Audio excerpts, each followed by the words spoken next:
Who Dat Nation, a bit of a tough loss to end the season on what was a great second half ride for the Saints to end 2026. And it was a bit of a tough loss. They had a lot of parameters on who was going to win the division, and we got to break it down. What went wrong, what they can get better at going forward. But overall, a great way to finish out the year for the Saints in the second half. And now that we're in the off season, it's time to break down what we should expect going forward, and break down a couple of the bright spots that were in this season. So I'll break it all down. This is the Saints Roundtable. Stick and stay. Let's get the show started, baby.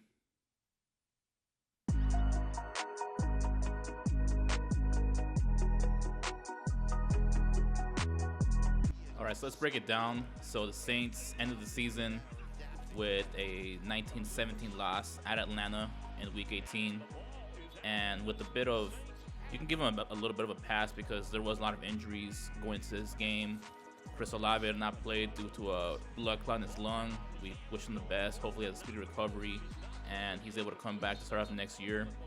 And just overall, a bit of a sloppy game overall with a lot of second and third string players on the offense, but the defense showed up and did their thing. So you got to give them credit.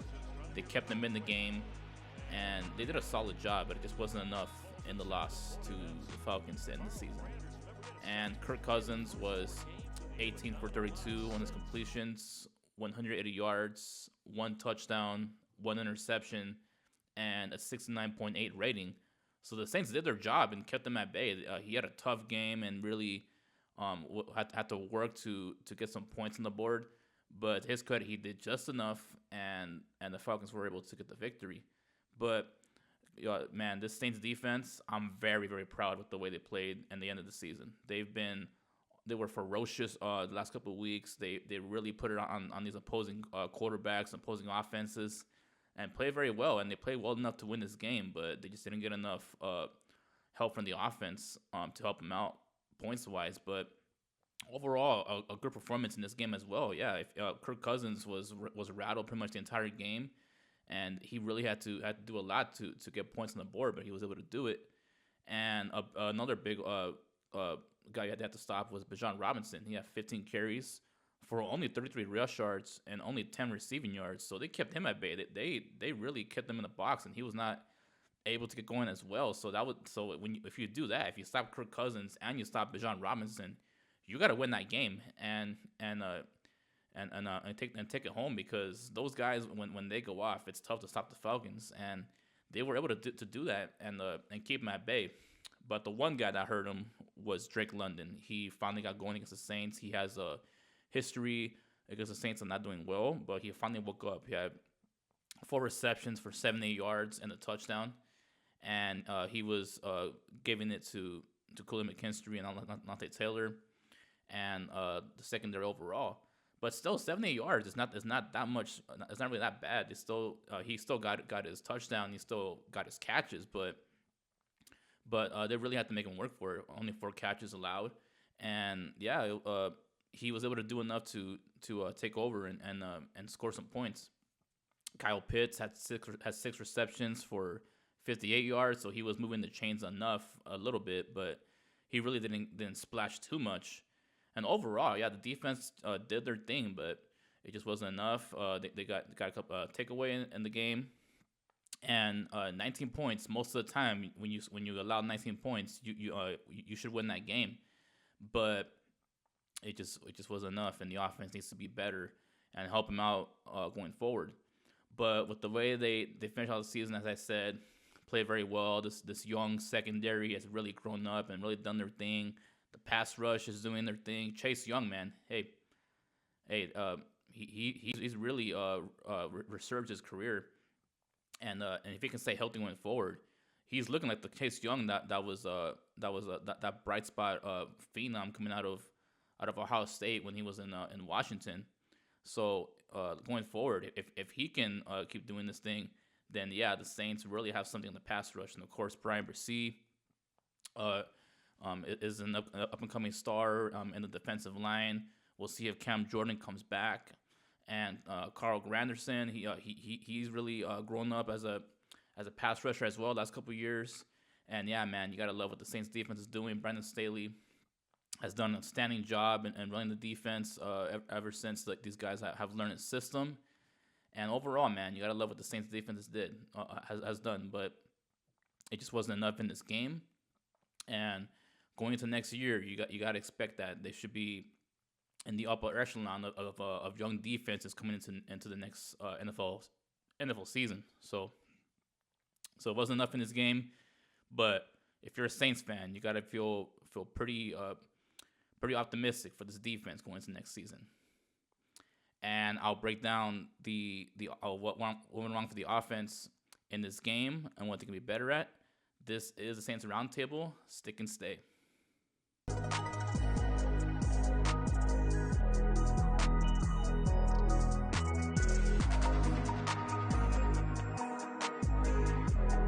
Let's get to the offense now, and what was a bit of a struggle all game. A lot of players key players were missing. Of course, Alvin Kamara and Devin Neal were missing in the backfield, and a big one in the receiving corps. Chris Olave did not play because of the blood clot in his lung, and there was a lot of second and third string guys that were catching passes in the outside, out wide, and it was tough for Tyler Shuck to do his thing, but he still put up pretty solid numbers. If you look at it, he was 25 for 35, 259 yards, one pass touchdown, one rushing touchdown, threw an interception though, and had an 85.3 rating. So he played solid, but it just wasn't enough. And yeah, you can tell that the loss of Chris Olave was really out there because he really had a great year this year after Tyler Shuck came in, and they developed some chemistry. And his presence was missed out there because there was really nobody out there to put a lot of havoc out there on the Atlanta secondary, and they have a good one with J.C. Bates and those guys out there. So yeah, it wasn't enough in the passing game to really do anything.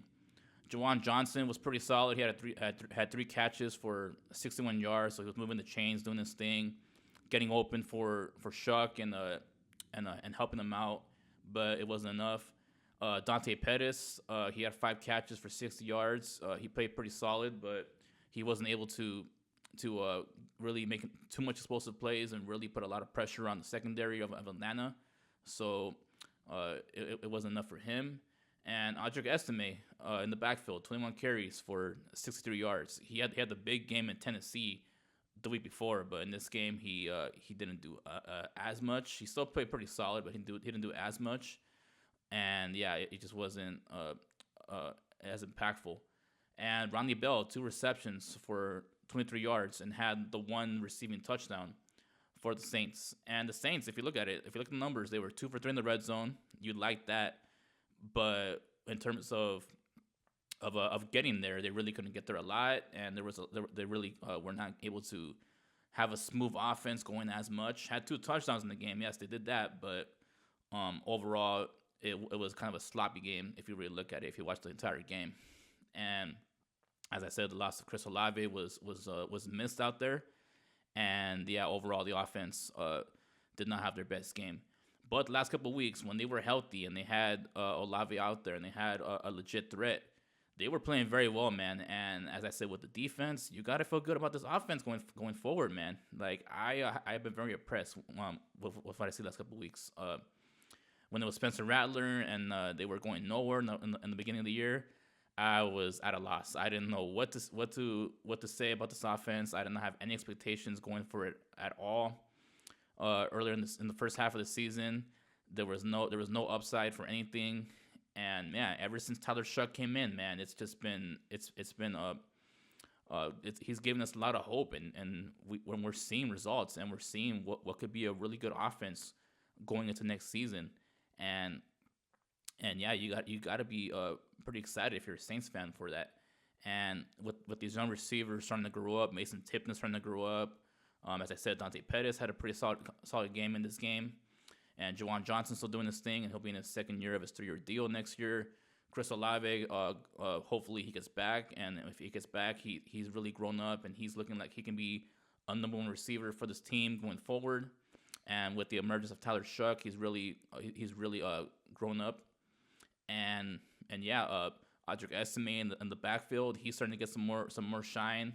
Alvin Kamara will be back. Devin Neal will be back, and the backfield is going to be a pretty strong backfield going into next season.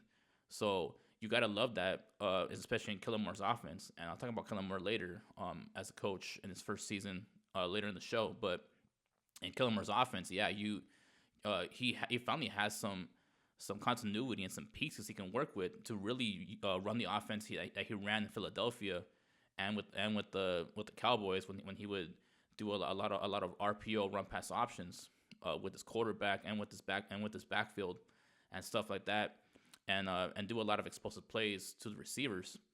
And yeah, he finally has something. And yeah, man, I'm excited.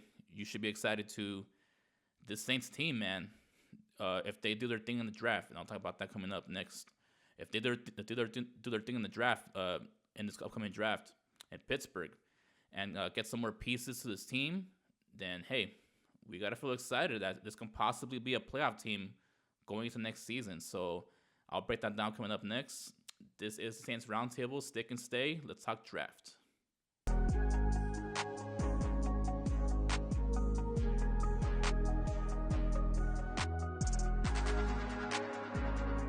All right, so looking forward to the draft. Officially, the Saints have the 8th pick in the 2026 NFL Draft in Pittsburgh, and what was a very up and down season for the Saints. They have a top 10 pick, and they can possibly use it to help them go into next year and make them into a way better team. And as we've heard last couple of days, that the Saints really don't have a preferred position they really want to focus on with this pick. And and they're saying that they might just go for the best player available, and it could be a running back with Love. It can be a pass rusher. It can be an offensive lineman, and who knows? But from what I've heard so far, it's been just whoever's the best player on the board, the Saints will go for it. But if I was to prefer a position, I think you got to go offensive line, because look, Tyler Shuck. At least for next year, he's looking like the quarterback of the future. And you got to do your best to protect your asset, because as we're seeing right now with the Chargers and their offensive line, they're beat the hell up. And as we're seeing with a lot of other teams with young quarterbacks who can't be protected, Patrick Mahomes as well with his offensive line, you got to protect the crown jewel, which is the quarterback. And the Saints offensive line, it's still a work in progress, although Kelvin Banks Jr.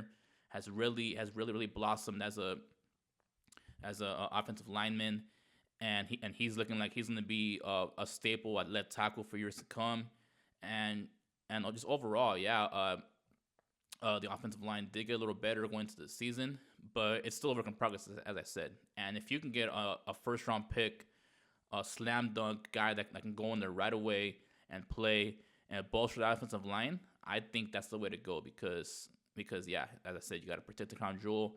Tyler Shuck is your guy, and he's the future, and you got to keep him healthy, and especially with the way that he plays, being a dual threat, running the football and throwing the football. He's a little more of a aggressive, athletic guy. You got to keep him out of harm's way as much as possible, and with that, the more you can bolster the offensive line, then that'd be better. But in spite of that, you can go receiver. You can get that receiver out of Ohio State. He's pretty good. You can go running back. If you go running back, Love is a pretty good running back. I like him. But I think you go offensive line here. But just in case, if you go wide receiver, it'd be nice to have another receiver next to Chris Olave. And you can have back what you had with Shahid and Olave, depending on who they pick. Have a deep threat, and Olave can be the all-around receiver. That'd be nice. Getting a running back, I don't really think it's gonna really make that much of an impact, because Alvin Kamara is still there. I get it. He's on the backside of his career. Devin Neal started to really get some steam going when he got more carries in the second half of the season. Audric Estime, he started to get some more carries. So I think Kellen Moore honestly would prefer to have a three-man backfield that he can work and just use multiple guys instead of having one legitimate bell cow running back. So I think he'd rather do that. And the defense, Um, Defensive line played pretty well this season, but if you can add a pass rusher in there, then obviously that'd be great. You strengthen your strength, and that'd be pretty nice to have, along with this young secondary that they have, and give them more time to cover. So we'll see what the Saints do with that eighth pick. But guys, uh, you got to feel pretty confident going into next year because, as I said on my TikTok, by the way, follow my TikTok, Saints Roundtable TikTok. Um, I did a post about the Saints draft picks this season, and they have four guys that are projected to be on the All Rookie team. Uh, Tyler Shuck, Kelvin Banks Jr., Jonas Sanker, and Quincy Riley. And those guys really, really grew up, and they really played very well this season. And they're only going to get better going into the second year.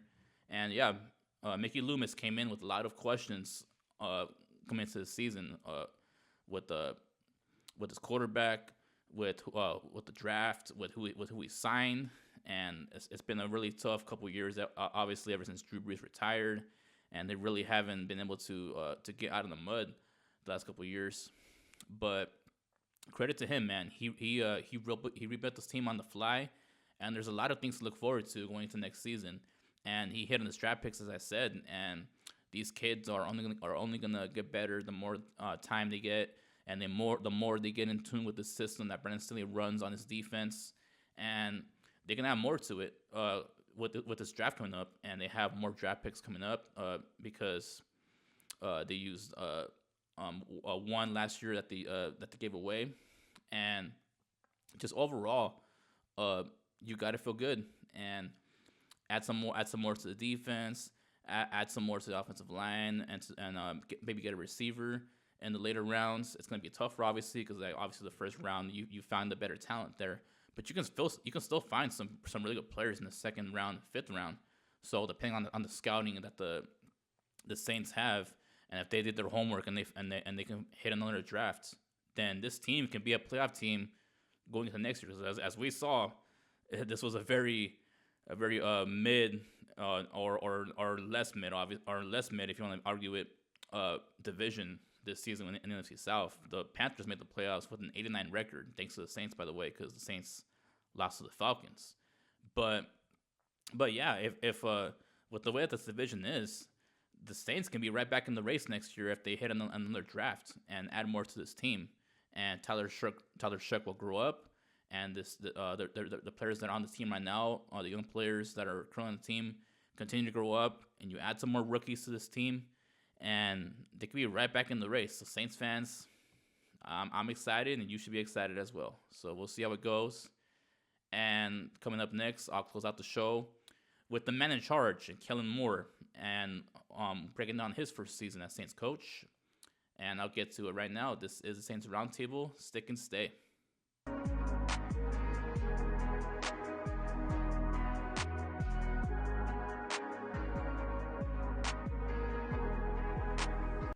All right, so let's close out the show talking about the chief in charge and Kellen Moore. In his first season in New Orleans, he was 6-11 in his first year, finishing fourth in the NFC South. Obviously, there was not a whole lot of expectations coming into this season. They were the best expectation they had was battle for third place with the Panthers, who were not supposed to win the division, but they ended up winning the division, which is crazy enough. But not a lot of expectations for Kellen Moore this year. A lot of people were saying that he made a mistake taking this job. He took the worst job, and it was going to be a really, really tough season for him, and it was going to be a nightmare season for him overall. But hey, you got to give the man credit. The guy, I was a little tough on him from the start. I did not like the way the team was looking when Spencer Rattler was the quarterback, and I was not understanding what this offense was looking like. And when Spencer Rattler was in there, I didn't know what the scheme was. It was very, very sloppy. Spencer Rattler did not fit the way that Kellen Moore calls offense, and it didn't look good. But ever since Tyler Shuck got in there, Kellen Moore fell in love, and he looks like he found this guy, and you can tell he ran with it, because ever since Chuck got in there, he had a system for him. He knew what to do with them. And he was like, hey, I'm gonna use them as a dual threat, similar to what I had with Jalen Hurts, similar to what I had with Dak Prescott, similar to what I had with Justin Herbert when he was the OC for those teams. He thought the same thing with Tyler Shuck, and it worked out because Tyler Shuck really grew up as a quarterback with the more games that he played under his belt, and he ran with it. And then after that, the backfield and on the offense started to get going. The receivers started to gain more trust in Tyler Shuck, and overall, this offense really looked like a legit NFL offense, top 10 NFL offense. And I would not be surprised next year if the Saints have a top 15 to 10 offense, because Kellen Moore, man, the guy can scheme up some plays. And when he has a quarterback that believes in him and that he believes in, there's results that are shown. And as I said, Tyler Shuck delivered, and he had his moments, and there's a lot of upside coming into next season. And I love the way that he let Brandon Staley to take care of his side and have his side and not intervene with that.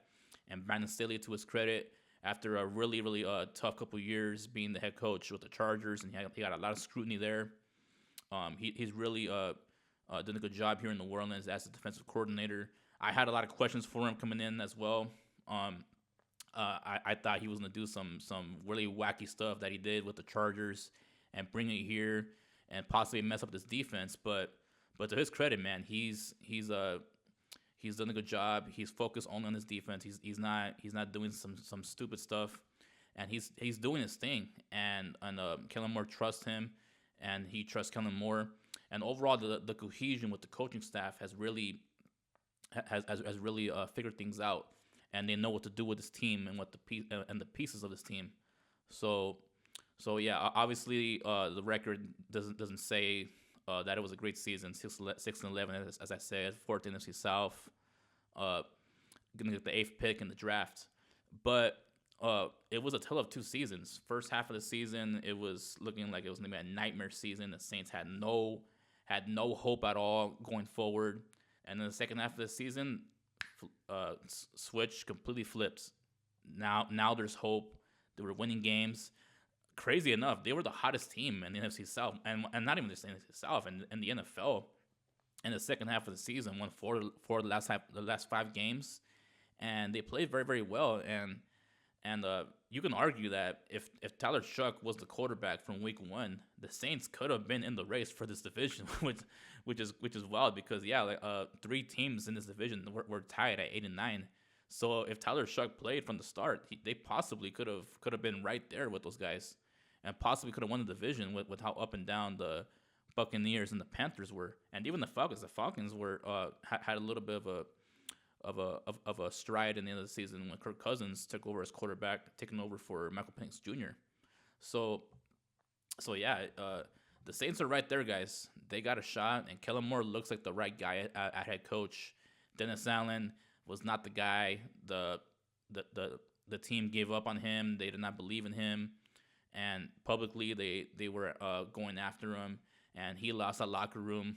And just overall, he was a good defensive coordinator, but as a head coach, the guy just does not have what it takes to lead, and he's not a good decision maker, and it showed. And he's doing a good job in Chicago. Credit to him. The Bears are in the playoffs, and he's doing a good job with that defense. And we know as Saints fans, when Sean Payton was the head coach, and he was the DC here, the Saints had a very good defense, and the guy knows defense, so you have to give him credit there. But as a head coach, he's just not the guy, and it's shown. And Kellen Moore took over after him, and he's done a great job. And we got to look forward to some great things as Saints fans. We have the commander-in-chief. We got the young pieces. We got the quarterback. Now they have to go out there and prove it next year, and show that there's a lot of things to be excited for in the future of the New Orleans Saints. And with that, this is the end of the show. I want to thank you guys for watching. I'm Alberto Lucero, and I will see you guys next week. I will be around for the remainder of the playoffs, breaking down the future of the Saints. And as I said, this is the Saints Roundtable. Have a good week. Enjoy the playoffs.